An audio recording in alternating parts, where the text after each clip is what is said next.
नासरी आपने कहा कि मेरा बदन फीहल हकीकत खाने की चीज है और मेरा खून फीहल हकीकत पीने की चीज है। जो मेरा बदन नहीं खाता और मेरा खून नहीं पीता वो मेरे साथ शामिल नहीं और मैं उसके साथ नहीं।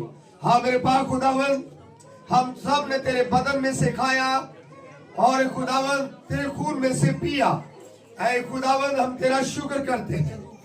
हाँ खुदावन ये जो शीरा और ये बदन ऐ खुदावन बच गया है, शीरा और ये रोटी जो बची है खुदावन इस चीज की अलामत है कि अभी बहुत सारे लोग हैं खुदावन जो तुझसे दूर है। हाँ मेरे पाक खुदावन जो अभी तक है खुदावन तेरे बदन को खाने के लिए तैयार नहीं, मेरे पाक खुदा तू इस साल तौफीक बख्शना वो तेरे बदन को खाए और खुदा तेरे खून को पिए ताकि तेरे साथ शामिल हो। हाँ मेरे पाक खुदा जितनों ने इसको खाया और पिया उन सब पर तेरी बरकत हो।